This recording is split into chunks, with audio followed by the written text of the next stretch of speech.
Paano daw natatapos ang babae kahit kain? Money. Yan ang ating sasagutin ngayon mga mare. Ayan. But before anything else, please do me a favor. Please do subscribe and click our tiny notification bell so that you'll be updated every time we have a new upload videos. Disclaimer din mga mare, ang video nito ay para lamang po sa may bukas ang kaisipan at may malawak na pang-unawa. Kung wala po tayo nito, mare na lamang pong mag-skip at mamili ng mga videos na nararapat po para sa inyo.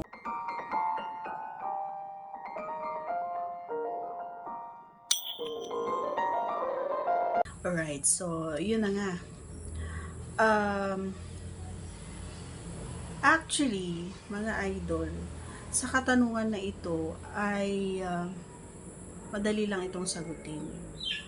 On my behalf, on my experience, hindi. Hindi ako natatapos. Hindi ko lang alam sa mga ibang kababaihan dyan kung kahit na sila ay kinakain lang ay natatapos na sila. Ako kasi hindi. Masasabi kong masaya ako kapag ginagawa yun sa akin at nasasarapan ako at malaking tulong para sa akin para mas mapabilis kumbaga yung pagtaas kumbaga nung nararamdaman ko, 'di ba? And nakakatulong para mas madagdagan yung L ko kahit na L na tayo, pero mas makakatulong 'yon kapag ginagawa 'yon. And naipapakita natin yung mga bagay na maaaring makatulong din sa ating sa aking partner para hindi siya yung medyo nahihiya or nag-iisip na gawin ko kaya to sa kanya, hindi kaya siya magagalit, okay lang kaya ito sa kanya. So may mga partners tayo, mga idol na nag-iisip minsan no, bago nila ito gawin. So maganda rin naman yon. Pero may mga may mga time din no na hindi na natin namamalayan na hindi na pala tama yung ginagawa natin. Pero wala tayong choice kundi antayin na lamang na matapos tayo, 'di ba? Bago natin sabihin na ayaw natin yung ginawa niya na yon. Kasi nga kapag sinabi natin on the spot na habang ginagawa na niya yon ay sigurado na maiilang na siya at mahihiya na siyang ulitin pa yon ulit. 'Di ba? So ang pinakamaganda doon is pagkatapos noon ng ginagawa niya, baka kasi kapag sinata mo siya on the na nakafocus siya doon is mawawala na siya ng gana, kumbaga hindi na niya itutuloy yon, and ikaw din yung kawawa, lalong lalo na nafe-feel mo na yung kapag kinakain kasi ako no mga idol, kapag kinakain ako is iba yung pakiramdam ko, yung iba yung saya, yung sarap, yung kilig, alam mo yon, yung parang first time nyo lang, ganyan. So, kakaibang emosyon yung nararamdaman ko every time na ginagawa sa atin yung partner ko.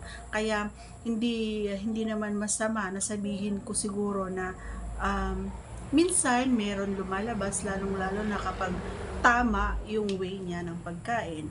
Pero not all the time na nagagawa na niya ng tama kasi nga mas iniisip niya na minsan na kailangan niya nang pumasok kasi nga kapag hindi pa niya ipasok ay talaga naman na malulungkot na si Junjun.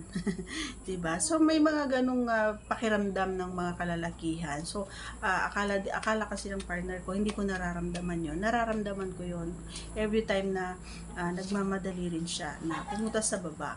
And syempre, kahit na gano'n yung ginagawa ng partner ko, hindi ko yun ginagaya. Hindi ko yun ginagawa. Bagkus, yun ay ginagawa ko ng tama at pinapasaya natin siya hanggat sa alam mo yun na siya na yung magsasabi or siya na yung magbubulong sa atin na okay na, pumunta ka na dito or pasok mo na. Kasi malapit na. Once na sinabihan ako ng partner ko noon is yung yung pandinig ko is tuwan-tuwa na ako noon kasi nga ano na yun yung time na yun para maramdaman namin yung saya, yung ligaya, happiness na yung mararamdaman na namin yung pinakaasam-asam namin na magsasabay kami na matapos. Yun naman yung pinaka best dun no, mga Marico, mga idol, yung sabay kayong matatapos. Subukan nyo maging sabay, huwag nyo uunahan yung partner nyo. Mostly kasi ng mga kalalakihan, sila yung nauuna. Ugalihin nyo din mga boys na paunahin yung misis nyo or yung mga girlfriends nyo or yung mga, yung mga mahal nyo sa buhay, di ba? Unahin nyo muna sila bago yung sarili nyo. Kasi, sa pagkakaalam ko, once na natapos na kayo, nawawalan na kayo ng gana. So, hindi ko nilalahat, no? Kasi may mga boys din naman na kahit nakaisa na, is malakas pa rin yung adrenaline. Kailangan na nakakadalawa or nakakatatlo pa. Diba? So, congratulations sa mga ganun ang energy. Pero paano naman yung iba na hindi ganun ang energy? So, kaya dapat laging isipin yung nararamdaman din namin mga girls. Kasi nga kami, iniisip namin kayo. Ang importante kasi sa akin, sa partner ko is matapos siya ng maayos, masaya siya, and pinaka hinihintay-hintay ko talaga every time na nag-is tayo is yung sabay kami. Ang sarap sa pakiramdam yung sabay kayo, and then akapin kayo ng mahigpit na ang galing mo, ang sarap mo, I love you, mahal na mahal kita, ikaw ang pinakamaganda sa balat ng lupa. Diba? Yung mga ganon. Diba? Yun yung mga ganon yung sarap pakinggan sa tenga. So that's all for today's video. Once again, if you are not yet connected, please do subscribe and click our tiny notification bell so that you'll be updated every time we have a new upload videos. Thanks for watching, everyone. See you again on our next vlog. Bye!